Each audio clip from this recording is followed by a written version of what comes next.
All right. What's up, everybody? My people, Manhattan, the Bronx, Queens, or Staten Island, my homeboro, Brooklyn. Back at another video. It's gonna be another entry into the greatest team ever series that I created in honor of Super Bowl week coming up. And it's gonna be on the 1999 St. Louis Rams, aka the greatest show on turf. Okay, now let's give you a little background to the Rams. Now, the Rams were a losing franchise for a long time. They had the great Eric Dickerson, and they were unhappy with each other. They traded him to the Colts. In '93 they drafted Jerome Bettis. He had a great 2 years. '95 he kind of fell off because the new head coach of the Rams at that time wanted to create a passing offense. So Jerome's role as a running back was diminished, and he was unhappy. And him and the head coach came to blows. The coach was Rich Brooks, by the way, and he demanded a trade out of Pittsburgh.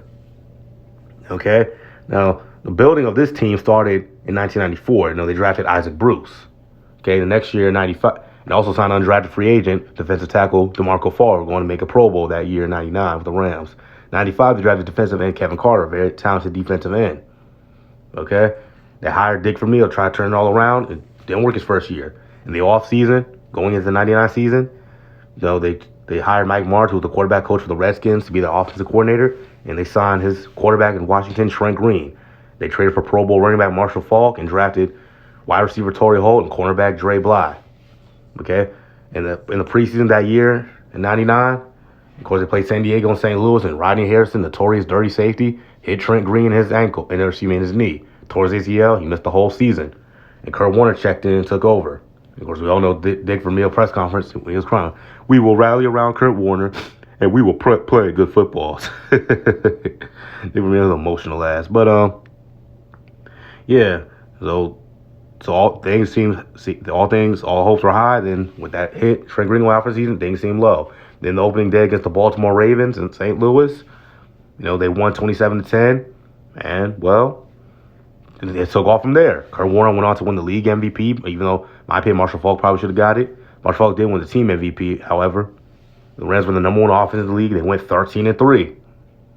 See, they were ranked number one in offense, number one points for, number one in yards gained, 13 fewest turnovers. They ranked fourth in defense, fourth in points allowed, sixth in yards allowed. See, normally these all-time great offenses, the defense is normally terrible, but not in this case. And the same thing in reverse. With all-time great defense, the offense is normally awful. The number one passing yards, number one passing touchdowns.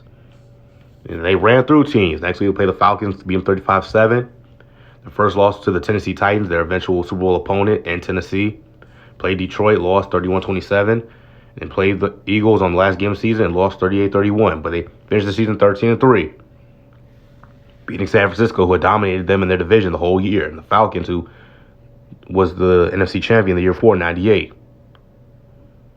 As you see here in the playoffs, they played the Minnesota Vikings. Now, of course, this is the year after the 1998 season when the Vikings had their legendary historic offense. Chris Carter, Randy Moss, Jake Reed, Robert Smith, Randall Cunningham. They set the league record for points, and the Rams broke the year later.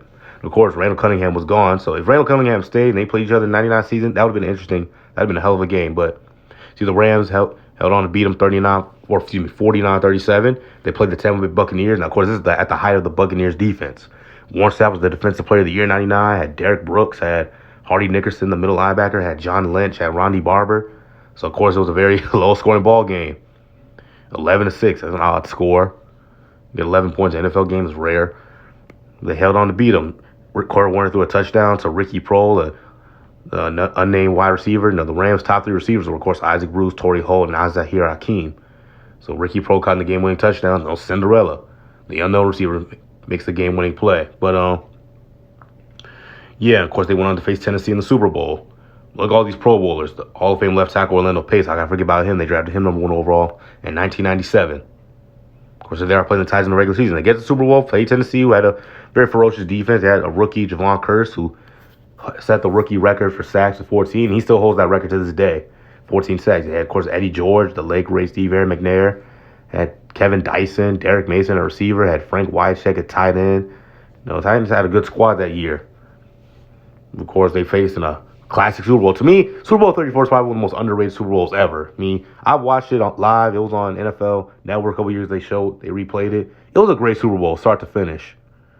Okay, it was a great Super Bowl, so I don't know why this Super Bowl doesn't get more acclaim as one of the greatest Super Bowls of all time. It was a very dramatic finish, but between honestly two Cinderella teams.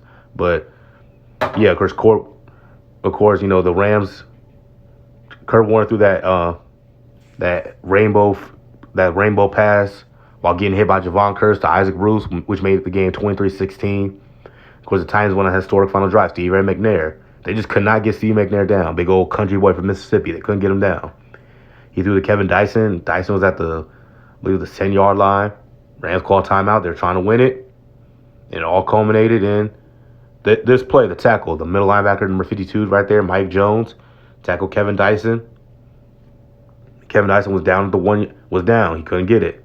He couldn't get in. It was 6 seconds in the game, and that was it. And you heard the Rams radio guy say, St. Louis, the gateway to the West, is now the gateway to the best football team in the world.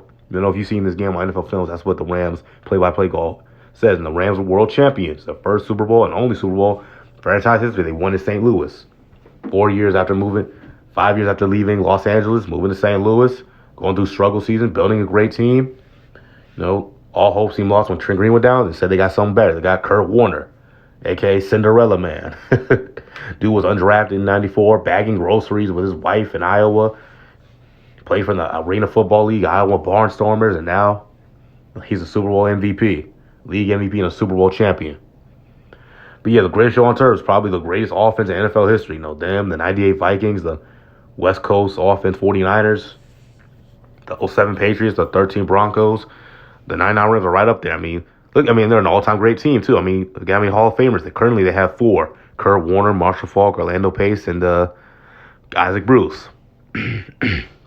Excuse me. Eventually, I think Torrey Holt will get in the Hall of Fame. Took Isaac Bruce a long time, but I think